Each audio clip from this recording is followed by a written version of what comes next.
नमस्कार दोस्तों, आज हम सुनाने वाले हैं भगवान शिव और नंदी बैल की कहानी। कहानी को सुनने से पहले अगर आप महादेव जी को मानते हो तो चैनल को सब्सक्राइब करके बेल आइकन जरूर दबाएं। साथ ही लाइक करना ना भूलें और कमेंट में लिखो हर हर महादेव। देवों के देव महादेव त्रिदेवों में से एक है। भगवान शिव अपने अंदर पूरा ब्रह्मांड समाये हुए है। यदि कोई व्यक्ति मन से भगवान भोलेनाथ की सेवा करता है तो उस पर शिव का अनुकंपा बनी रहती है। भगवान भोलेनाथ की बात हो और नंदी का जिक्र ना हो तो ये थोड़ा असंभव है। नंदी भगवान भोलेनाथ के वाहन है और उनके सबसे प्रिय भक्त में से एक है। आइए जानते हैं क्या है शिव नंदी की कथा। शिलाद मुनि नाम के एक ब्रह्मचारी थे। शिलाद निरंतर अपने योग और तप आदि में व्यस्त रहते थे, जिसके कारण वो गृहस्थाश्रम नहीं अपनाना चाहते थे। ये देखकर उनके पितरों ने अपने वंश समाप्त होने की चिंता व्यय की। इस कारण उन्होंने संतान प्राप्ति के लिए इंद्रदेव से प्रार्थना की। तब के बाद इंद्र को प्रसन्न करके उन्होंने जन्म और मृत्यु से परे एक पुत्र का वरदान मांगा।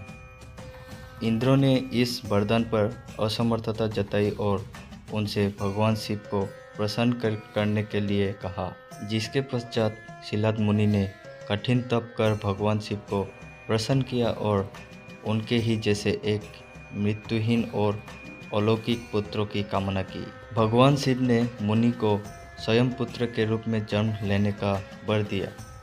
थोड़े समय पश्चात जब शिलाद मुनि हल जता रहे थे तब उन्हें वहाँ एक बालक मिला।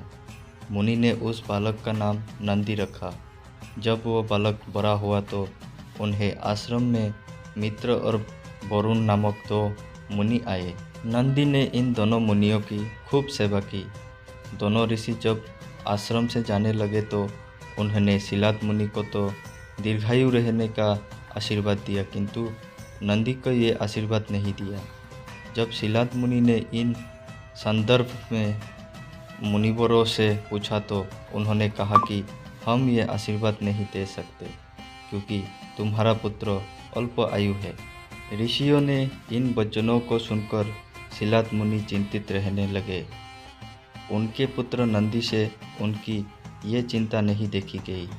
उन्होंने अपने पिता से कहा कि जिसके ऊपर स्वयं भगवान शिव की कृपा है उनका भला कोई क्या बिगाड़ सकता है। इतना कहते ही वो मृत्यु पर विजय प्राप्त करने के लिए शिव की आराधना करने वन में चले गए। वन में उन्होंने अपने तप और ध्यान से भोलेनाथ को प्रसन्न किया। जब भगवान शिव ने उन्हें दर्शन दिए तब नंदी ने कहा कि प्रभु, मैं उम्र भर केवल आपकी सेवा करना चाहता हूँ। भगवान ने प्रसन्न होकर नंदी को वरदान दिया और कहा, पुत्र नंदी, तुम भय मृत्यु से मुक्त अजर अमर रहोगे। मेरी कृपा से तुम्हें जरा जन्म और मृत्यु किसी का भी भय नहीं होगा। भगवान शिव ने उन्हें एक बैल का मुख दिया। उसके बाद नंदी न सिर्फ शिव के वाहन बल्कि उनके सर्वश्रेष्ठ गणों में से एक के रूप में पहचाने जाते हैं। भगवान शिव के प्रति नंदी के इस भक्ति और समर्पण के कारण आज कलयुग में भी हर शिव मंदिर में भगवान शिव के साथ नंदी हमेशा विराजमान होते हैं। माना जाता है कि यदि आप अपनी मनोकामना नंदी के कान में बोलते हैं तो वो भगवान शिव सबसे शीघ्र सुनते हैं। तो दोस्तों, ये थी भगवान शिव जी और नंदी जी की कहानी अगर आप लोगों को पसंद आए तो चैनल को सब्सक्राइब करके बेल आइकन जरूर दबाएं। साथ ही लाइक करना ना भूलें और कमेंट में लिखो हर हर महादेव।